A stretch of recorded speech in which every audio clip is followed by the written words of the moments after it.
அன்பு நண்பர்களே, உங்கள் அனைவருக்கும் வணக்கம்.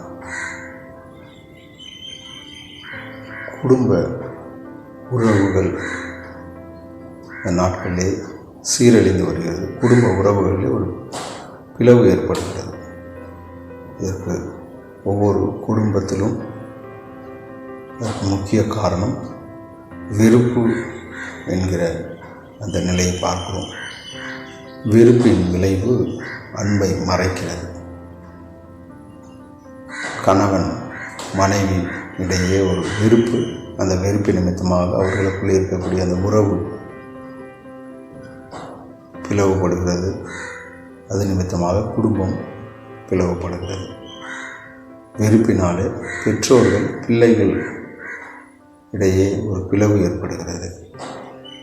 அவர்கள் எதிர்பார்ப்பை பூர்த்தி செய்ய முடியாத ஒரு நிலையிலே பிள்ளைகள் பெற்றோர்கள் மீது ஒரு வெறுப்பு. அதே போல இந்த நாட்களிலே பலர் இந்த வெறுப்பின் பிடியிலே சிக்கி தவித்துக் கொண்டிருக்கிறார்கள். எதிலும் வெறுப்பு, எங்கும் வெறுப்பு. இதன் நிமித்தமாய் அன்பு இல்லாத ஒரு நிலை உருவாகிறது. ஒரு அழகான ஒரு வார்த்தை இவ்வாறாக சொல்லுகிறது: அன்பு தீயவனிடத்தில் ஒரு நல்லதை பார்க்கும், வெறுப்பு நல்லவரிடத்திலும் ஒரு கெட்டதை தான் பார்க்கும். இந்த நாட்களில் அப்படிப்பட்ட சூழ்நிலையில் கணவன் நல்லவனாக இருந்தாலும் மனைவி நல்லவனாக இருந்தாலும் அவரிடத்தில் ஒரு தீயதை பார்க்கக்கூடிய ஒரு சூழ்நிலை உருவாகினதுனால வெறுப்பு அதிகமாகிறது. பலருடைய வாழ்க்கை இதன் நிமித்தமாய் தடம் மாறி போகிறது. குடும்ப உறவில் பிளவு ஏற்படுகிறது. இதற்கு முக்கிய காரணம் வெறுப்பு.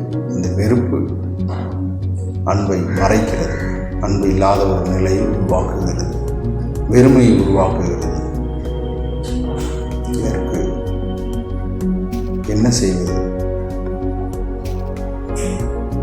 மிகவும் எளிதான விஷயம். வெறுப்பை நாம் விட வேண்டுமானால் மன்னிப்பு என்கிற தண்ணீரை ஊற்றி வெறுப்பை விட்டு அன்பு என்னும் மரத்தால் நாம் ஒன்றிணைந்து கனி கொடுக்க நம்முடைய வாழ்வை அர்ப்பணிக்க வேண்டும்.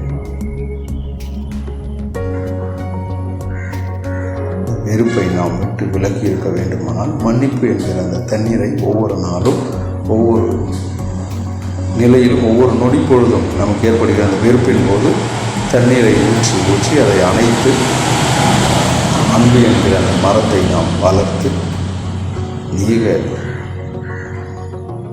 மக்கள், நம்முடைய உறவினர்கள் வந்து நம்மிடத்தில் சேருவதற்கு, நீகருக்கு நாம் பயனுள்ளவர்களாக இருக்க வெறுப்பு நீங்க மன்னிப்பு என்கிற அந்த தண்ணீரை ஊற்றிக்கொண்டே இருக்க வேண்டும். அப்பொழுதுதான் நம்ம இடத்தில் அன்பு என்கிற அந்த மரம் வளர்ந்து கொண்டே இருக்கும்.